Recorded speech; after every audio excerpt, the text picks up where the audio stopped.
अस्सलाम वालेकुम। Programme night addition में हम आपको खुशामदीद कहते हैं। नाजरीन, जस्टिस काजी फ़ाइज़ ईसा ने आज पाकिस्तान के 29वें चीफ जस्टिस की हैसियत से हल्फ उठा लिया है।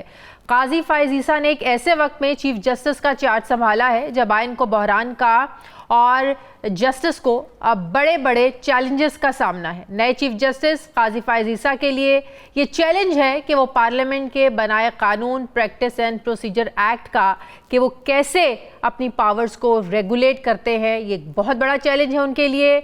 नए चीफ जस्टिस के लिए ये भी चैलेंज है कि अदलिया में सियासी तकसीम के तासुर को जड़ से उखाड़ फेंकना है। नए चीफ जस्टिस के लिए ये भी चैलेंज है कि जानिबदारी और इल्ज़ामात से निकलकर शफाफ फैसलों पर एतमाद पैदा करना।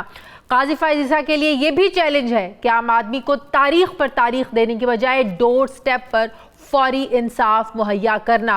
नए चीफ जस्टिस काजी फ़ाइज़ ईसा के लिए ये भी एक बड़ा चैलेंज है कि सुप्रीम कोर्ट में 56,000 से ज़ायद पेंडिंग केसेस के हवाले से पॉलिसी कैसे बनानी है। नए चीफ जस्टिस के लिए ये भी चैलेंज है कि अदलिया को तेरा जज और मेरा जज इन जैसे नारों से आज़ाद कराना है। नए चीफ जस्टिस काजी फ़ाइज़ ईसा के लिए ये भी एक बड़ा चैलेंज है कि पूरे मुल्क में शफाफ और बरवक्त इलेक्शंस करवाने हैं। ये भी एक चैलेंज है कि आइन को आइनी बहरानों से निकाल कर आइन की असल रूह के मुताबिक ताकत फराहम करनी है। नए चीफ जस्टिस काजी फ़ाइज़ ईसा के लिए चैलेंज तो ये भी है कि आइन को मुख्तलिफ तशरीहात से निकाल कर एक तशरीह पर लाने का। चैलेंज तो ये भी है कि पार्लियामेंट और अदलिया की तरफ से हर दूसरे रोज़ बाउंड्रीज क्रॉस करने की रिवायत को ख़त्म करने का। नए चीफ जस्टिस के लिए चैलेंज तो ये भी है कि किसी भी जज को साइडलाइन किए बगैर मेरिट पर बेंचेस की तश्कील का। ये भी एक बहुत बड़ा चैलेंज है कि अब न सिर्फ इंसाफ हो बल्कि इंसाफ होता हुआ नज़र भी आए। नाजरीन, नए चीफ जस्टिस के पास वक्त कम है, सिर्फ 14 महीने हैं और चैलेंजेस बहुत ज़्यादा हैं। वो 25 अक्टूबर 2024 को रिटायर हो जाएंगे। क्या वो इतने कम वक्त में इन तमाम चैलेंजेस को एड्रेस कर पाएंगे? जाहिर है इस बात का इदराक तो चीफ जस्टिस काजी फ़ाइज़ ईसा को भी है कि वक्त कम है, काम ज़्यादा है। इसलिए चीफ जस्टिस ने आते ही जो पहला कदम उठाया है वो है प्रैक्टिस एंड प्रोसीजर एक्ट के मामले पर फुल कोर्ट बनाने का। सुप्रीम कोर्ट का 15 रुकनी फुल कोर्ट कल पीर के रोज़ इस मामले पर समाअत करने जा रहा है, क्योंकि साबिक चीफ जस्टिस उमर अता बंदियाल ने चीफ जस्टिस के इख्तियारात के हवाले से प्रैक्टिस एंड प्रोसीजर केस पर हुक्म इम्तनाई दे रखा था, जबकि काजी फ़ाइज़ ईसा का ये मौक़िफ़ था कि जब तक supreme court practice and procedure bill इस पर फैसला नहीं होता वो किसी बेंच में शामिल नहीं होंगे। तब से जस्टिस काजी फ़ाइज़ ईसा सिर्फ चैम्बर वर्क कर रहे थे। अब काजी फ़ाइज़ ईसा ने चीफ जस्टिस बनते ही सबसे पहले इस केस को फिक्स किया है। क्या फुल कोर्ट इस मामले का एहसन तरीके से इसको निपटा पाएगा कि कोई फरीक इस पर उंगली ना उठा सके? इसी पर मैं बात करूँगी। मुझे ज्वाइन कर रहे हैं माहिर कानून जस्टिस रिटायर्ड शाइक उस्मानी साहब। अस्सलाम वालेकुम, बहुत बहुत शुक्रिया जस्टिस साहब आपका। जस्टिस साहब, कितना आज मायने खेज था ऐसे चीफ जस्टिस का हल्फ उठाना जिन्होंने बड़ी जुर्रत से, बहादुरी से उनके ख़िलाफ़ जो रेफरेंस दायर किया गया, जिस सदर ने किया, उन्होंने रेफरेंस भेजा था आरिफ अलवी साहब ने, उन्हीं ने आज हल्फ लिया। साथ फिर उन्होंने अपनी अहलिया को जो शाना बशाना उस मुश्किल वक्त में उनके साथ खड़ी रही और फेस करती रही सारे प्रोसीजर को। क्या आपको लगता है कि ये चैलेंजेस, सबसे बड़ा चैलेंज जो अदलिया की तकसीम का हमने देखा पिछले 16 महीनों में, ये ख़त्म करने में कामयाब हो पाएंगे? जी हाँ, मेरे ख्याल में हो पाएंगे, क्योंकि मैं जानता हूँ काजी फ़ाइज़ ईसा साहब को बड़े अच्छी तरीके से, क्योंकि वो सिंध हाई कोर्ट में पहले प्रैक्टिस करते थे और फिर बाद में बलूचिस्तान हाई कोर्ट के जज बने थे। लेकिन सारी ज़िंदगी उन्होंने कराची में गुजारी थी और सिंध हाई कोर्ट में वो कानून को समझते हैं और सही बात करते हैं और ऑनेस्ट स्ट्रेट फॉरवर्ड आदमी हैं और कोई किसी किस्म की कोई ऐसी चीज नहीं करते जिससे कि किसी को तशवीश पैदा हो। ये की बात है। ये अलग बात है कि वो बड़े सख्त हैं अपने मिजाज के, यानी जो कानून की चीज है उसको कानून की नजर में देखेंगे और किसी की बात नहीं, ऐसी नजर से नहीं देखेंगे कि जिन्होंने उनके खिलाफ रेफरेंस फाइल किया। नहीं, बिल्कुल नहीं। ये कोई उनपे इस किस्म का कोई डाउट नहीं होना चाहिए उनके मुताबिक। अब ये देखिए जो कुछ हुआ है हमारे सुप्रीम कोर्ट में पिछले सालों में, वो एक अजीब व गरीब कैफियत थी जहाँ पे सुप्रीम कोर्ट डिवाइडेड थी। हर एक जज अपनी अलग अलग बातें कर रहा था और ऐसा लगता था जैसे कि सुप्रीम कोर्ट का अपना कोई एजेंडा था, लगता कुछ ऐसी था। और वो उस एजेंडे को मुकम्मल करने के लिए फैसले किए जाते थे। अब ये देख लीजिए जो फैसला अभी किया गया ये नैब के केसेस का, अब इसकी क्या जरूरत थी कि एक दिन 2 दिन पहले रिटायर होने के पहले वो फैसला करते। जब उनको मालूम था कि वो जा रहे थे तो उनको करना नहीं चाहिए था, मुनासिब नहीं था। उनको चाहिए था कि ठीक है, वो कहते हैं ये इसको हम एडजर्न कर देते हैं, नेक्स्ट बेंच जो आएगी वो फैसला करेगी। लेकिन उसको फैसला किया गया और वो उसकी वजह से काफी चेंजेस हुए। लेकिन अब जो आपने अभी जिक्र किया था जो प्रैक्टिस एंड प्रोसीजर बिल जो कल जो अभी जो सामने आया है, प्रोसीजर बिल जो सामने आया है, अब अगर उसमें कोई फैसला ऐसा आ जाता है जो कि ऐसा है जो कि उसके हक में है, उस बिल के हक में है, तो फिर ये जो भी फैसला पहले किया गया नैब केसेस का, उसमें काफी चेंजेस आ सकते हैं। अच्छा। तो अभी देखना ही है कि क्या फैसला करते हैं। मैं इसको प्रेडिक्ट नहीं करना चाहता ना मैं, लेकिन जो फुल कोर्ट बनाया है जिसकी बड़ी अपील की जा रही थी, बार बार कहा जा रहा था इस पर आप फुल कोर्ट बना लें, लेकिन यही कहा जा रहा था कि चंद महीनों तक जो है ना 5-6 महीने लग सकते हैं, इस पर फुल कोर्ट बन ही नहीं सकता, अवेलेबिलिटी नहीं है जजेस की। तो 14 अप्रैल को इस पर स्टे ऑर्डर था। अब फुल कोर्ट बनाना, आपको लगता है कि अब सारे फरीक जो है कोई उंगली नहीं उठा सकेगा इस पर? जी बिल्कुल, फुल कोर्ट बनेगी और बनना चाहिए भी। ऐसे बना दिया है, कल हेयरिंग है इस पे। मैंने देखा नहीं टीवी में, सॉरी, बट यही तो पहला कदम उठाया है। That's very good. होना भी ऐसे चाहिए, ऐसे केस के लिए जरूरी है कि फुल कोर्ट हो ताकि किसी किस्म का फर्क ना हो। और ये बड़ी अच्छी बात की है और मेरे ख्याल में good start, very very good start. और मैं तो समझता हूँ कि अभी सुप्रीम कोर्ट के जो हालात हैं और बेंचेस की तश्कील को लेकर जो जानिबदारी और फेवरेटिज्म के जो एक टैग लगता रहा है, जो इल्जामात लगते रहे हैं कि बेंच बनता है किसी केस में, तो ये अंदाजा लगाना मुश्किल नहीं होता कि इस केस के हवाले से फैसला क्या आएगा। इस तकसीम को भी खत्म करना एक बहुत बड़ा चैलेंज होगा। जी जी, दैट्स वेरी अनफॉर्चुनेट। लेकिन फायद ईसा साहब मेरे ख्याल में ऐसी हरकत नहीं करेंगे और मैं उनके साथ काम भी किया है बहुत, और मैं जानता हूँ उनको, इस ऐसी हरकत नहीं करेंगे। बिल्कुल स्ट्रेट फॉरवर्ड आदमी है, कानून के मुताबिक काम करते हैं। वो जब मैं जज था मेरे सामने अपीयर हुए कई दफा लॉयर, और आई नो हिम वेल। तो नहीं, ऐसी कोई बात नहीं होगी मेरे ख्याल में। अब हमारे सुप्रीम कोर्ट के हालात यकीनन पहले से बेहतर होगी। सही। और इलेक्शंस करवाने के बर वक्त इलेक्शंस करवाने का जो मामला है, ये भी आपको लगता है जो हमारे हालात चल रहे हैं, पीपल्स पार्टी जिस तरह 90 रोज का मुतालबा आज तक दोहरा रही है, तहरीक इंसाफ दोहरा रही है, आपको लगता है अल्टीमेटली ये मामला भी सुप्रीम कोर्ट को ही फिक्स करना पड़ेगा और ये भी एक चैलेंज होगा नए चीफ जस्टिस के लिए बर वक्त साफ और शफाफ इंतखाबात करवाना? देखिए, जहाँ तक सुप्रीम कोर्ट का ताल्लुक है, उनका तो कोई इससे इलेक्शन से कोई ताल्लुक नहीं है। इलेक्शन जब इलेक्शन आएंगी फिर वो देखेंगे। अब जो प्रेसिडेंट साहब ने जो ऑर्डर पास कर दिया था कि इलेक्शन जो है वो 6 नवंबर को होने चाहिए, उस पर तो चीफ इलेक्शन कमिश्नर का जवाब ये था कि उसने उन्होंने कोई जवाब देने से इनकार कर दिया बल्कि। और इलेक्शन तो अब उसी वक्त होंगे जब चीफ इलेक्शन कमिश्नर डिसाइड करेगा। अब ये इसमें अगर चीफ इलेक्शन कमिश्नर, उन्होंने कहा था, जब प्रेसिडेंट साहब ने अपने नोट में ये कहा था कि अगर चीफ इलेक्शन कमिश्नर चाहे तो वो सुप्रीम कोर्ट के पास जा सकता है एक्सप्लेनेशन के लिए, लेकिन वो उन्होंने इनकार कर दिया। लेकिन आप समझते हैं कि सदर पाकिस्तान ने डेट अनाउंस करके या ये कह करके 6 नवंबर को इलेक्शंस होने चाहिए, एक फॉर्मेलिटी इसलिए भी पूरी करना उनके लिए ज़रूरी था कि कल को उन पर कदगन ना लग सके कि आपने आइन की खिलाफ वर्जी की है, आप नहीं आइन के मुताबिक चले? नहीं, ऐसी बात कोई नहीं। देखिए, हमेशा से ये प्रिंसिपल रहा है, कितनी सोसाइटीज हैं जो सिविलाइज सोसाइटीज है, कि आदमी को कभी कोई ऐसा ऑर्डर नहीं देना चाहिए जो आदमी अथॉरिटी में हो, जो कि उसको मालूम है कि उसकी तामील नहीं हो सकती। अब उनको मालूम था कि इलेक्शन 6 नवंबर को नहीं हो सकते, इस वजह से चूंकि डिलिमिटेशन ऑफ कॉन्स्टिट्यूंसी 6 नवंबर तक नहीं मुमकिन है, तो फिर भी उन्होंने ऑर्डर दे दिया कि क्या मकासद थे, क्यों दिया, मैं उसमें जाना नहीं चाहता।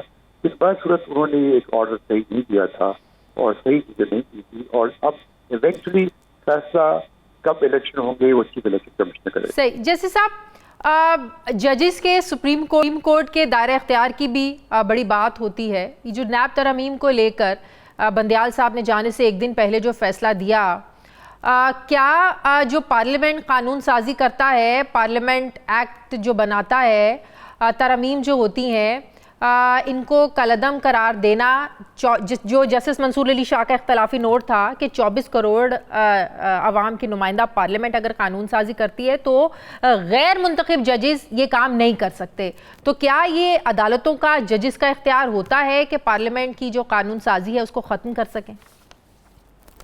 कर सकती है, प्रोविजन है कॉन्स्टिट्यूशन में, लेकिन वो उस सूरत में कि अगर कोई बिल ऐसा होता है या ऐसा कानून पास करती है पार्लियामेंट जो कि ह्यूमन राइट्स, ये फंडामेंटल राइट्स के खिलाफ होता है या फिर आईन के कॉन्फ्लिक्ट ऑफ इंटरेस्ट पर मबनी हो, जी वो अलग चीज है, उस पर इतना इम्पोर्टेंस नहीं होती। मेन चीज जो होती है कि कॉन्स्टिट्यूशन किसी शक के खिलाफ हो या फंडामेंटल राइट्स के खिलाफ हो या इस्लाम की किसी प्रोविजन के खिलाफ हो, उस सूरत में यकीनन सुप्रीम कोर्ट इंटरफेयर कर सकती है। लेकिन हर सूरत पार्लियामेंट को पूरा हक होता है कि वो किसी किस्म का कानून बना दे जब तक कि वो आइन के खिलाफ ना हो या इस्लाम के खिलाफ ना हो या फंडामेंटल राइट्स के खिलाफ। बहुत बहुत शुक्रिया जस्टिस रिटायर्ड शाइख कुस्ताब मेरे साथ है। मुझे ब्रेक लेने नाज़रीन, वापस आते हैं एक छोटे से वक्फे के बाद।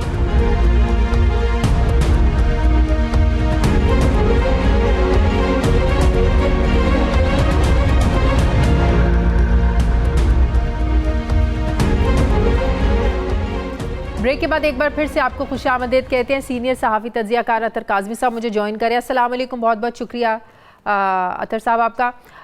अतर साहब, जब से आज काज़ी फ़ाइज़ ईसा ने बतौर नए चीफ जस्टिस हल्फ उठाया, बंदियाल साहब रिटायर हुए, जो उनका दौर था साबिक चीफ जस्टिस का, जिसमें ये इल्ज़ामात लगते रहे उन पर कि आउट ऑफ द वे जाके वो रिलीफ एक ख़ास सियासी जमात को फराहम करते रहे हैं, और अब जो चैलेंजेस दरपेश हैं नए चीफ जस्टिस को, कितना मुश्किल होगा आप समझते हैं कि अदलिया से जो एक धड़ेबंदी है, एक तकसीम है, बेंचेस की तश्कील का मामला है, बेंचेस की तश्कील पर जानिबदारी के इल्ज़ामात लगते रहे, तो नए चीफ जस्टिस के लिए इन चैलेंजेस से निमटना 14 महीनों का दौर है, वक्त है इनके पास। अगले साल अक्टूबर में वो रिटायर हो जाएंगे। काम बहुत ज़्यादा है, वक्त कम है, आपको लगता है ये आसान होगा? नहीं, यकीनन आसान नहीं होगा। चैलेंजेस जिस तरह आपने भी जिक्र किया कि काफ़ी ज़्यादा चैलेंजेस हैं, और पिछले जो चीफ जस्टिस हैं उन्होंने जाते हुए अपने फैसले के अंदर इस चीज़ का जिक्र भी किया कि अदलिया के फैसलों की बेतौकीरी हुई, तो उसमें अब उनका कितना किरदार था वो तो हिस्ट्री जज करेगी। लेकिन अब नए चीफ जस्टिस साहब के ऊपर भी यकीनन ये जिम्मेदारी आती है कि ना सिर्फ अदलिया के जो अपने मसाइल हैं, फिर जो बुनियादी जो मकसद है अदलिया का, जो बुनियादी काम है, अवामी जो हकूक़ हैं उनका तहफ़्फ़ुज़, इंसानी हकूक़ का तहफ़्फ़ुज़, आइनी हकूक़ का तहफ़्फ़ुज़, और मेक श्योर करना कि मुल्क आइन और कानून के मुताबिक चल रहा है। ये वो चैलेंज है जो काजी फ़ाइज़ ईसा साहब के सामने है। पिछले दौर में बार बार ये कहा जाता रहा कि फुल कोर्ट बनाएं, फुल कोर्ट बनाएं, फुल कोर्ट नहीं बना। अब काजी फ़ाइज़ ईसा साहब कल ही एक मुकदमे में समाअत करेंगे, उसकी सरबराही करेंगे उस बेंच की जो फुल कोर्ट बेंच बनाया गया। लेकिन अदलिया के हुकूक में भी तो उनके दायरे इख्तियार की बात की जा रही है ना, चीफ जस्टिस के अज खुद नोटिस लेने के इख्तियारात का मामला है ना, अज खुद नोटिस जो मफाद आमा के मामलात हैं उन पर भी हो सकता है, सियासी मामलात पर भी हो सकता है, बहुत से मामलात पर अज खुद नोटिस होते हैं, तो वो भी जो उनके मामलात जुड़े हैं वो अवामी केसेस के हवाले से जुड़े हैं ना।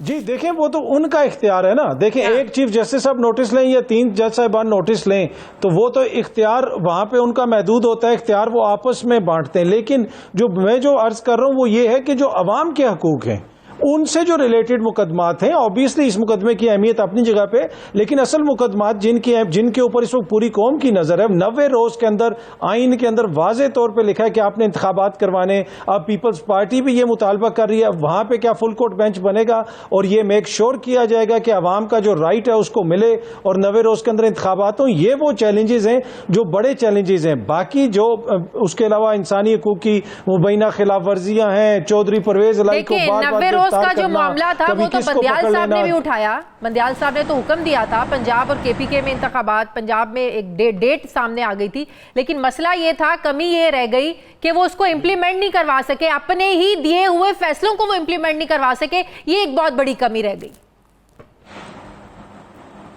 जी बिल्कुल, आपने वजह फरमाया और वही मैंने जिस तरह अर्ज की कि फिर वो अपने फैसले में जाते हुए लिख के कि अदलिया के फैसलों की बेतौकीरी हुई है, लेकिन उस बेतौकीरी को रोकने के लिए उनका किरदार क्या था वो तारीख जज करेगी। अब अगर यहां से फैसला आता है उसके ऊपर इंप्लीमेंट करना मौजूदा चीफ जस्टिस और मौजूदा अदलिया का काम होगा। तो इस वजह से मैं जिस तरह मैंने अर्ज की कि अब ये वो मुकदमात हैं जिनके ऊपर सबकी नजरें हैं, क्या वैसे ही फैसले आएंगे या कोई फैसला नहीं आएगा किसी किस्म का, या फिर कोई एक हतमी फैसला आएगा और उसके ऊपर रियासत को लेकिन मसला हमारी सियासी जमातों का भी है। ये पोलराइजेशन जहां हमारे सियासत में है वहां हमारी अदलिया में भी पोलराइजेशन, आपको नहीं लगता ये सियासी जमातों की वजह से ही आई है? आप देखें, जिस रात कासिम सूरी की रूलिंग को कलअदम करार दिया उमर अता बंदियाल साहब ने, उस वक्त यही नून लीग थी, यही पीडीएम की जमातें थी जो बड़ा अप्रिशिएट कर रहे थे उमर अता बंदियाल साहब को, लेकिन वही उमर अता बंदियाल साहब उनकी आंखों में खटकने लगे जब 63A की तशरीह की उन्होंने,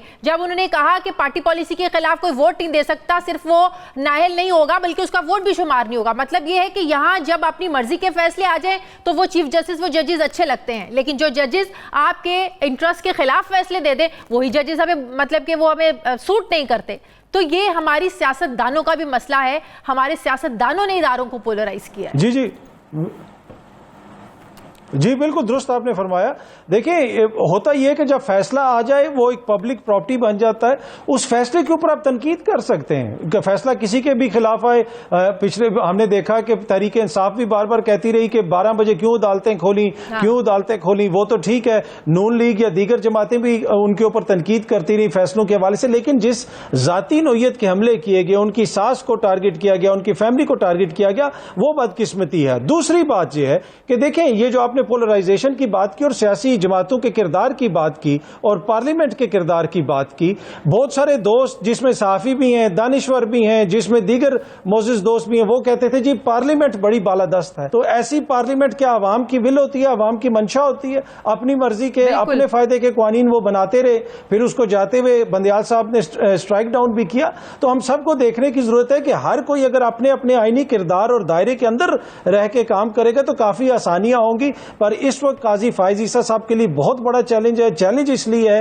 कि जिस तरीके से अदलिया के फैसलों की बेतौकीरी हो रही है, एक तरह से उन्होंने अदलिया की रिट बहाल करनी है। बहुत बहुत शुक्रिया सीनियर सहाफ़ी तज्ज़ियाकार अख्तर काज़मी साहब मेरे साथ है, बहुत शुक्रिया आपका। मुझे ब्रेक लेनी है नाज़रीन, वापस आते हैं वक्फे के बाद।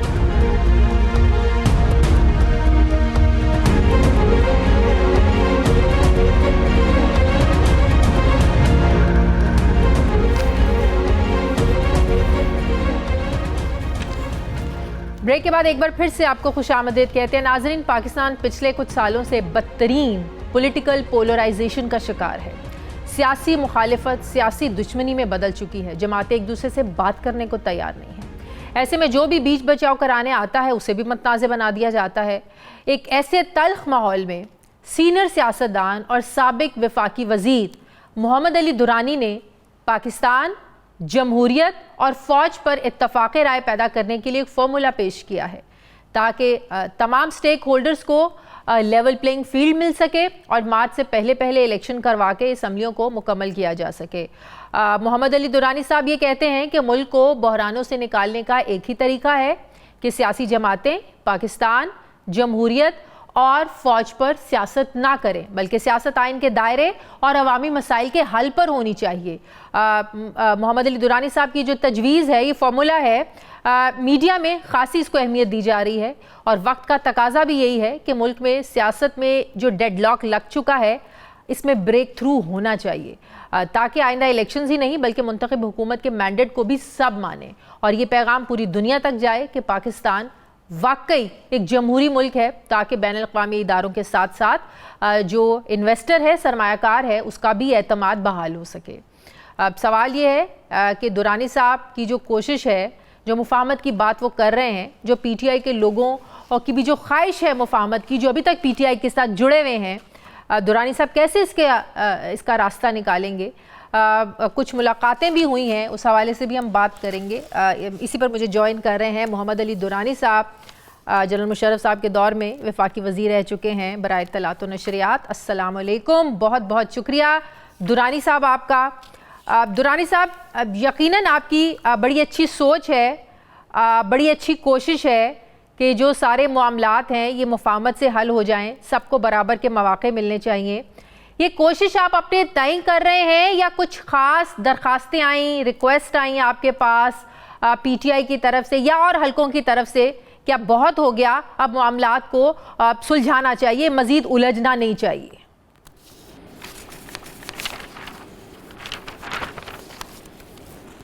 बिस्मिल्लाहिर्रहमानिर्रहीम, बहुत शुक्रिया। देखिए जनाब, बुनियादी तौर पर तो जो इसकी दरख्वास्त है वो अपने दिल, अपने ज़मीर और अपने जहन से निकलती है। उसके साथ ये है कि हम सारा दिन फिरते हैं, अपने मुल्क में फिरते हैं, अपने लोगों से मिलते हैं और उनसे मिलने के बाद उनकी जो आज की मुश्किलात हैं उनको देखते हैं और बिलखसूस जो इस वक्त एक मायूसी की फ़िज़ा है नौजवानों के अंदर और एक सियासतदानों के टकराव की वजह से, और वो समझते हैं कि जो इस टकराव की वजह से महंगाई से लेके जितनी भी मुश्किलात इस वक्त कौम को दरपेश हैं उसका वो उनकी वजह से उनमें एक शदीद मायूसी पैदा हुई है। इन चीज़ों को देखते हुए मेरा तो ये ख्वाहिश थी कि कोई मुस्बत इसमें रोल प्ले किया जा सके, लेकिन मुझे मज़ीद हौसला दिया उन लोगों की सोच ने जो बज़ाहिर एक टकराव का हिस्सा थे कि जो पीटीआई के वो लोग जो आज भी पीटीआई के साथ हैं और इंतहाई इस्तकामत से खड़े हैं, उन लोगों ने कि उन्होंने कहा जी हम तो, जब मैंने उनसे बात की कि आप लोग इतनी शदीद टकराव की कैफियत को क्यों तसलसल दे रहे हैं, मुल्क तो अब इसका मुतहम्मिल नहीं है इस वक्त ना, तो उस पर मुझे ये सुन के बहुत मुसरत हुई, खुशी हुई कि वो ये समझते हैं कि जी इस वक्त वाकई मसले का हल जो है वो मफाहमत ही है और मफाहमत की तरफ बढ़ाने के लिए अगर कोई भी बात की जाए तो वो ठंडी हवा के झोंके की तरह होगी। तो मैंने इस रेफरेंस से फिर जनाब हज़रत अलवी साहब से मुलाकात की, पीटीआई की बाकी जो क़यादत है उनसे मुलाकात की जो इस वक्त मौजूद है पसे पर्दा या पेशे पर्दा। किन किन लोगों से आपने मुलाकात की? किन किन लोगों से आपने मुलाकात हुई दुरानी साहब? उठाने चाहिए।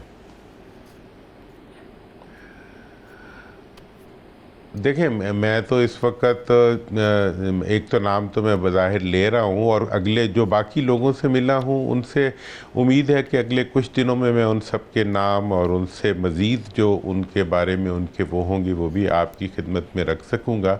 लेकिन एहतियात का तकाज़ा इस वक्त ये है कि एक ऐसी सूरत हाल बनी हुई है जिसमें कि कुछ लोग आगे पीछे हैं, कुछ छुपे हुए हैं, कुछ ज़ाहिर हैं, कुछ वो हैं, तो उस लिहाज से मैं ज़रा एक एहतियात से लेके चल रहा हूँ। लेकिन वो लोग जो at the helm of affairs हैं, वो उनकी कमेटी जो फैसले कर रही है उसके मेंबरान से, तो इस सब चीज़ों को देखने के बाद मैंने जब ये फार्मूला उनकी खिदमत में, ये मैंने सदर अलवी साहब की खिदमत में भी पेश किया था कि जी इन तीन चीज़ों को अगर हम अपनी सियासी टकराव में से निकाल दें तो इसमें तो मुल्क का फ़ायदा है, इसमें किसी का कोई नुकसान तो है नहीं। देखें जी, मतलब पाकिस्तान पे आप क्या कर लेंगे, पाकिस्तान में तो हमने रहना है, जमहूरियत होनी चाहिए, जमहूरियत के बगैर अब दुनिया में और कोई निज़ाम नहीं है जिसके तहत मुल्कों को चलाया जा सकता हो। और फ़ौज जो है, हमारी फ़ौज इस गए गुजरे मुआशी हालत में भी आज भी अगर पाकिस्तान को एक महफूज खित्ता, निस्बतन महफूज खित्ता बनाए हुए है और दहशत गर्दी से लेके मईशत की बहाली तक हर मैदान पे जंग कर रही है, तो इन लोगों को क्यों ना हम अपने बिल्कुल आप सही कह बिना रहे हैं। वजह के तनाज़ों का हिस्सा बनाए बगैर बिल्कुल आप सही हम कह रहे आपस हैं। में- मसला ये है कि जो चेयरमैन तहरीक इंसाफ तो हैं, इसके क्या वो ऊपर- इस चीज के लिए तैयार हैं, वो मुफाहमत करने के लिए तैयार हैं?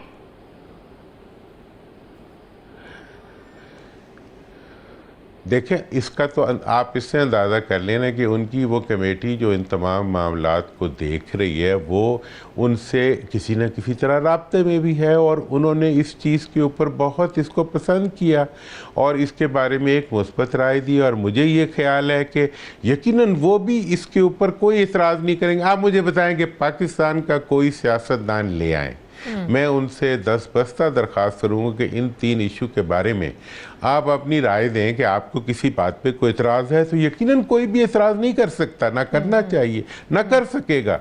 और अगर इनमें से किसी पे इतराज़ करेगा तो फिर सियासत कैसे करेगा पाकिस्तान में? बिल्कुल सही।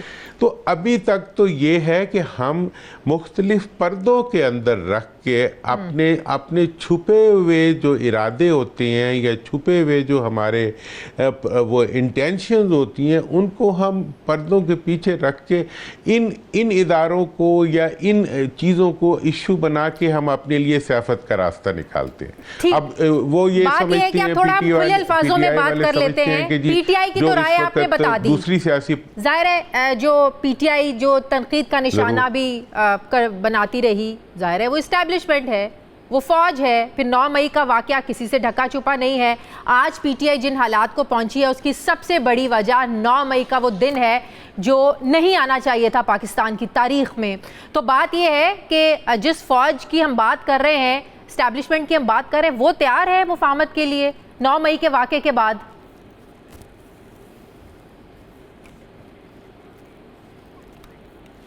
देखिए, जहाँ तक 9 मई के वाक़े का ताल्लुक़ है, 9 मई का वाक़या ना ऐसे वाक़यात होने चाहिए, ना ऐसे वाक़यात के ज़िम्मेदारों को किसी किस्म की कोई मतलब अब वो गुंजाइश मिलनी चाहिए। ना ही ये जो 9 मई का वाक़या है ये बिल्कुल एक लाकानूनियत का वाक़या है। क्या आप किसी जमहूरी कुव्वत को इस चीज़ की इजाज़त देंगे कि वो कानून को हाथ में लेके और मुल्क की सालमियत के जो निशान हैं उनके बारे में क्वेश्चन रेस करें? तो इसलिए कानून ने तो अपना रास्ता अख्तियार करना है और वो करेगा। और मैं ये समझता हूँ कि ये इस्टेब्लिशमेंट का इशू नहीं है, ये इशू जो है ये मुल्क का है और ये स्टेट का इशू है कि आपने स्टेट के रिस्पेक्ट के सिंबल्स को प्रोटेक्ट करना है। और उसके लिए कानून भी मौजूद है, ज़ाब्ता भी मौजूद है, और उसूल भी मौजूद है, और सज़ा भी मौजूद है। लेकिन जो लोग भी जो कानूनी तकाज़ों के नतीजे में अगर कोई मुल्ज़िम जो है वो मुजरिम साबित होता है तो उसको तो सज़ा लेनी पड़ेगी। लेकिन ये बात सही है कि जैसे अब जब इमरान खान साहब हर एक को कभी चोर कह देते थे, कुछ कह देते थे, मैंने तो बड़ा क्लियरली ये बात कही थी कि भाई आप उस वक्त तक किसी मुल्ज़िम को मुजरिम डिक्लेयर नहीं कर सकते जब तक अदालत उसको मुजरिम ना बनाए। हमारे यहाँ ये एक सादगी है कि हम इल्ज़ाम भी लगाते हैं, हम अदालत भी बन जाते हैं और उसके बाद सज़ा भी अनाउंस कर देते हैं। सदर साहब की क्या सोच थी इस हवाले से, उनकी क्या राय थी इस हवाले से, वो आपकी सोच को कैसे आगे लेकर चल सकते हैं और आपकी मदद कर सकते हैं आपके साथ मिलकर?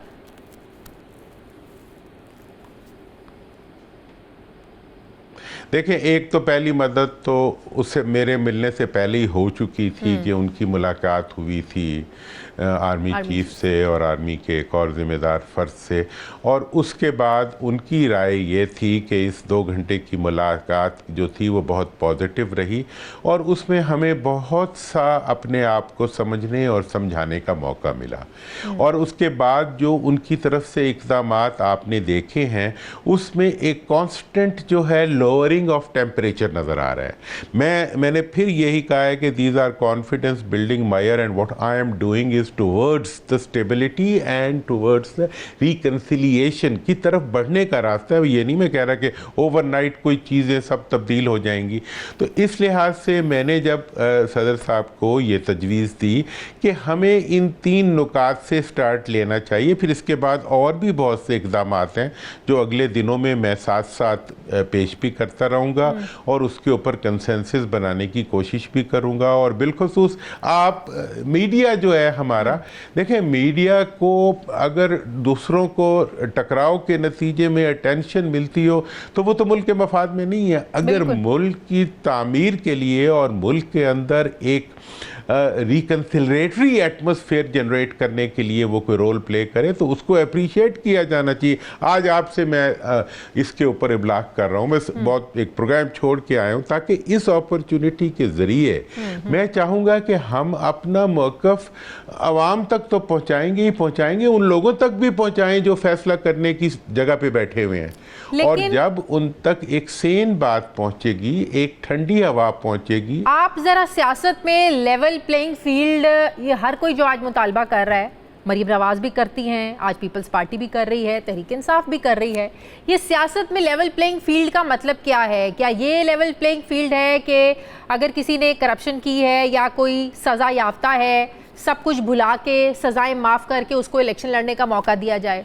अगर कोई 9 मई के वाक़यात में मुलव्विस है उसको भी इग्नोर कर दें, लेकिन हमें लेवल प्लेइंग फील्ड देनी है तो उसको इग्नोर करके और तो आप उसको सियासत में आने का और इलेक्शन लड़ने का मौका दें? मतलब कि सब कुछ भुला के, जराइम भुला के, सज़ाएं भुला के इलेक्शन लड़ना, क्या सियासत में लेवल प्लेइंग फील्ड इसका नाम है जो मांग रहा है? हर कोई आजकल मांग रहा है।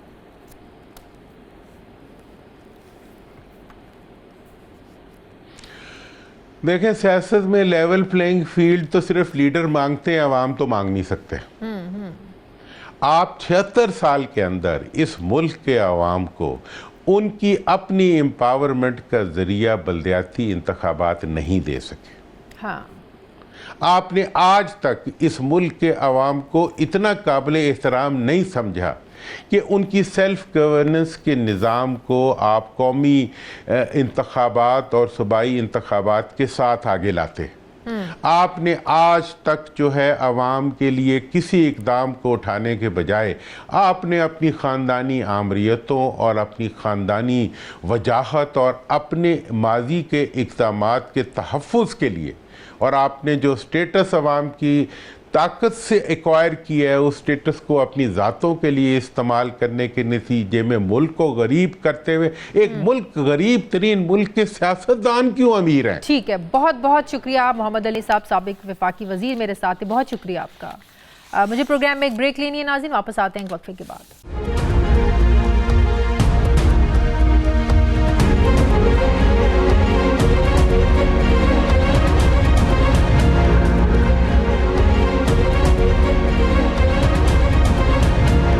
ब्रेक के बाद एक बार फिर से आपको खुशामदीद कहते हैं नाज़रीन। किसी भी मुल्क में मिडिल क्लास तबका मौशी और तालीमी तरक्की की बुनियाद पर इनकलाबी तब्दीलियाँ लेकर आता है। यानी मुल्क में मिडिल क्लास जितनी ज़्यादा होगी उतनी ही उस मुल्क की मईशत भी तरक्की करेगी। लेकिन पाकिस्तान में मिडिल क्लास तबका तेज़ी से कम हो रहा है। मौशी बदहाली की वजह से पाकिस्तान में मिडिल क्लास तबके की शरह 45% से कम होकर 33% पर आ गई है। यानी लोग तेज़ी से ख़ते गुर्बत की लकीर पर जा रहे हैं। ये मैं नहीं बल्कि चंद दिन पहले अक़वाम मुत्तहिदा का इदारा है UNDP, उसने अपनी रिपोर्ट में बताया। माहिरीन मईशत ये ख़दशा भी ज़ाहिर कर रहे हैं कि अगर पाकिस्तान में महंगाई के हालात ऐसे ही चलते रहे तो कुछ ही अरसे में मज़ीद 2 करोड़ के करीब लोग गुर्बत की लकीर से भी नीचे चले जाएंगे।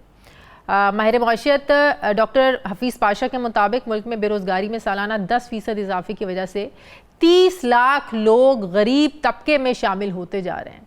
लोग जो कमा रहे हैं अपनी आमदन का 70 से 80% सिर्फ 2 वक्त की रोटी पूरी करने पे उनका खर्च हो रहा है, मगर रोटी फिर भी पूरी नहीं होती। खर्चे पूरे ना होने की बड़ी वजह क्या है? वो है बिजली, पेट्रोल जैसी बुनियादी ज़रूरियात ज़िंदगी का महंगा होना, जिससे लोगों की जो क़ुव्वत ख़रीद है वो कम नहीं, वो ख़त्म हो गई है। एक तरफ महंगाई का सुनामी है तो दूसरी तरफ पाकिस्तानियों की जो फ़ीकस आमदनी यानी पर कैपिटा इनकम है ये कम से कम तर होती जा रही है। एक रिपोर्ट के मुताबिक माली साल 2023 में पाकिस्तानियों की जो फ़ीकस आमदन है ये $1,766 से कम होकर $1,568 पर आ चुकी है सालाना। यानी पहले जो शहरी एक साल भर में 5,23,000 रुपये कमाता था अब सिर्फ 4,64,000 रुपये कमा रहा है। कमाई कम होती जा रही है। सवाल यह है कि इस मुआशी बदहाली और बढ़ती महंगाई में मतवसत तबका अपने आप को कैसे बचा सकता है? बज़ाहिर तो ऐसे लगता है कि हुकूमतें तो बराए नाम रह गई हैं और असल कंट्रोल और ताकत जो है वो IMF के पास चला गया है, वहीं से फ़ैसले होते हैं। मौजूदा हालात में हुकूमत कैसे अपने आवाम को रिलीफ दे सकती है, दे भी सकती है या नहीं दे सकती है? मैं बात करूँगी मुझे ज्वाइन कर रहे हैं डॉक्टर खाकान नजीब साहब, माहिर मैशत। अस्सलाम वालेकुम। बहुत शुक्रिया डॉक्टर साहब आपका। डॉक्टर साहब, आम आदमी के लिए तो पेट्रोल 1-2 रुपए ही महंगा हो जाना बहुत बड़ी उनके लिए तकलीफ़ होती थी, लेकिन अब तो 26 रुपये महंगा हो जाए, 30 रुपये महंगा हो जाए, हुकूमतों के लिए तो कोई बात नहीं है, लेकिन गरीब आदमी मज़ीद गिरता चला जाता है। निगरान हुकूमतों के इख्तियार में अगर आप डॉलर की स्मगलिंग रोकना है, डॉलर की कदर को कम करना है, रुपए की ताकत को बहाल करना है, तो क्या ये पेट्रोलियम मसनूआत की कीमतों को लगाम देना, क्या ये निगरान हुकूमतों के कंट्रोल में नहीं है?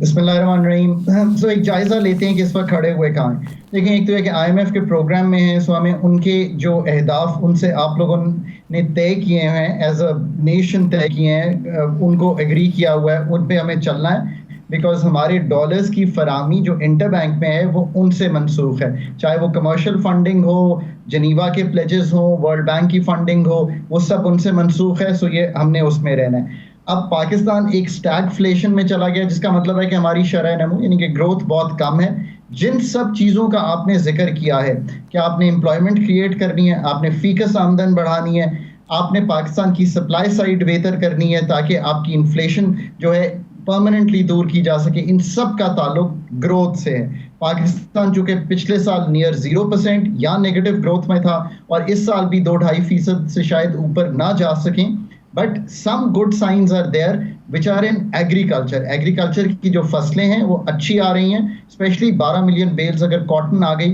तो थोड़ा सा मुल्क को तकवीयत मिलेगी। कीमतों का जो बढ़ना है उसको सबसे बड़ी जो चीज जनाब, फौरी रिलीफ क्या है इस आवाम के लिए? लोगों की आमदन में तो इजाफा नहीं है, उनकी कुव्वत खरीद कम नहीं, बिल्कुल ख़त्म होकर रह गई है। हर दूसरा बंदा जिससे आप बात करें वो बाहर जाने की सोच रहा है, कोई दुबई जाने की सोच रहा है, कोई अमेरिका जाने की सोच रहा है, कोई कनाडा जाने की सोच रहा है। हर कोई सोच रहा है कि हमें इमिग्रेशन मिले, हम पाकिस्तान छोड़कर जाएं। हालात इतने ज़्यादा ख़राब हो चुके हैं, फौरी रिलीफ जब तक आप आवाम को नहीं देंगे, कौन इस मुल्क में रहना चाहेगा? तो फौरी रिलीफ देखें, वो तो इसी सूरत में पॉसिबल है कि हम अपनी जो पैदावारी सलाहियत है उसको इमीडिएटली थोड़ा बेहतर कर सकें, ताकि फूड की जो कीमतें हैं, जो सप्लाई साइड है, वो उसको संभाल सकें। एनर्जी में फौरी रिलीफ इसलिए पॉसिबल नहीं है क्योंकि रुपए की कदर आपको मालूम है, ये अभी तो 3% कुछ संभली है, इंटर बैंक में तो 3-3.25% कम हुई है, पर जो अगर आप पीछे से देखिए तो बहुत वीक हो रही थी। ये बात आपकी दुरुस्त है, पेट्रोलियम प्रोडक्ट्स की कीमतें दुनिया भर में बढ़ रही हैं, उसका एक इम्पैक्ट आ रहा है। बट ये भी हमें याद रखना चाहिए कि दुनिया में पर कैपिटा इनकम क्या है। हमें पता है चाइना में पाकिस्तान से ज़्यादा है, बरतानिया में पाकिस्तान से ज़्यादा, पेट्रोल की कीमत हर जगह पाकिस्तान से ज़्यादा है। आप अपना खित्ता ही देख लें, पाकिस्तान से ज़्यादा है, लेकिन हमें ये भी कंपैरिजन करना है कि वो लोग अपने आवाम को सहूलियात क्या दे रहे हैं, पर कैपिटा इनकम क्या है वहाँ पे। ये हम कंपैरिजन क्यों नहीं करते? ये बात तो आपकी दुरुस्त है, इस पे तो कोई दो आरा नहीं हो सकती कि हमें उन ममालिक से जो कि ज़्यादा पर कैपिटा इनकम पे हैं, उनकी बाइंग पावर ज़्यादा है, हम उनसे कंपेयर करें। पर मैं तो सिर्फ ये गुजारिश कर रहा हूँ कि एक इंटरनेशनल प्राइस पास थ्रूज हैं, 1 रुपए की कदर में इतनी वीकनेस ने इस चीज़ को इस तरह क्रिएट कर दिया है। फिर सप्लाई साइड हमारी वैसे ही वीक हो रही थी, फ्लड से और वीक हुई, हमारी शरह नमू जो है वो कमज़ोर है। ये सारे चीज़ों को जब आप पुट टुगेदर करें, फिर एनर्जी सेक्टर की इनएफिशिएंसीज जो हैं उन्होंने आपको यहाँ ला खड़ा किया है। हम एक एनर्जी सेक्टर चला रहे हैं जिसमें इस साल 590 अरब रुपए का नुकसान मुतवक्को है। अब आप मुझे खुद बताइए कि अगर इस तरह का एनर्जी सेक्टर होगा, आपका गैस सेक्टर जो है उसका सर्कुलर डेट आज से 4 साल पहले 0 था, आज 2900 अरब रुपया है। टोटल सर्कुलर डेट 5400 अरब रुपया है, दैट्स $18 बिलियन। ये नुकसान है, इसको सर्कुलर डेट कहें कुछ कहें। अगर आप इतना इनएफिशिएंट एनर्जी सेक्टर रखेंगे तो जो कीमतों का पास थ्रू है वो ज्यादा आएगा, because you are also paying for the inefficiencies, महंगे मुआहदे। तो फिर हम IMF को कसूरवार तो नहीं हमें ठहराना चाहिए। जाहिर है बेचारा एक आम आदमी जो बंदा है उसका तो IMF से कोई लेना देना नहीं है, उसको तो पता भी नहीं होगा कि IMF क्या बला है, कि उस इदारे का काम क्या, उसका तो कोई लेना देना नहीं है। मसला ये है कि हमारे मुल्क में कुछ भी होता है हम IMF पे डाल देते हैं। अब IMF ने तो इन कंपनीज के साथ मुआहदे तो नहीं किए ना, IMF ने तो नहीं कहा कि आप ऐसे मुआहदे कर लें कि आपने पैसे भी देने हैं, बिजली भले ही आप खर्च ना करें, और वाकई हम नहीं करते, हम पैसे भी भरते हैं, कैपेसिटी मद में हम चार्जेस भी देते हैं। IMF का तो किए हुए इकदाम नहीं है ना ये, तो हमें IMF में इतना उलझा के रख दिया गया है कि IMF को कोसते रहें, हुकूमतों से आप कुछ ना कहें। You couldn't have put it better. ये स्टोरी हमारी लिखी हुई है, आगे भी इसको ठीक हमने करना है। IMF तो आपको सिर्फ ये कह रहा है कि आपकी कॉस्ट ऑफ सर्विस जो है वो आपको रिकवर करनी चाहिए, अगर नहीं करेंगे तो नुकसान होगा तो और कीमतें बढ़ेंगी, तो आप इस कॉस्ट ऑफ सर्विस को रिकवर कीजिए। ये IPPs के मुआहदे हों, चाहे आपने थर्कोल को इस्तेमाल ना किया हो, चाहे आपने सब्सिडी को टारगेट ना किया हो, चाहे आपने टैरिफ रिफॉर्म ना किया हो, चाहे सारा जो बिजली का सेक्टर है 9 के 10 डिस्कोस हैं आपके पास, वो आप चला रहे हो, जनरेशन आप चला रहे हो, इनएफिशिएंसीज आप पाल रहे हो, 87 बिलियन का लॉस PIA में आप कर रहे हो। IMF कहां से आ गया? पाकिस्तान में कीमतों का जो है वो नेपरा और ओगरा करते हैं on the petitions we take to them, but the story to right now, honestly अगर आप कहें तो अब इन चीजों का तदारुक कीजिए ना, इन चीजों को ठीक करने की कोशिश कीजिए। बिजली में तो अब इतना अयां हो गया है सबको कि स्टेट ये नहीं चला सकती, PIA स्टेट नहीं चला सकती, तो आप कॉम्पिटेंस तो पैदा कीजिए। असल बात ये है जो आपने कही है, उसको मैं जरा अगर डिफरेंटली पुट करूं, हमें अपनी थिंकिंग जो है वो खुद करनी है, हमें अपना सोच खुद करना है, हमें अपना कॉम्पिटेंस खुद बिल्ड करना है। HR इज पॉलिसी, ये आपका फ्यूचर है। ठीक है, बहुत बहुत शुक्र खाकान नजीब साहब मेरे साथ थे, थैंक यू। प्रोग्राम का वक्त खत्म हो गया, नाज़रीन फीडबैक जरूर दे, अपना ख्याल रखें, मुझे इजाजत दें, अल्लाह हाफिज।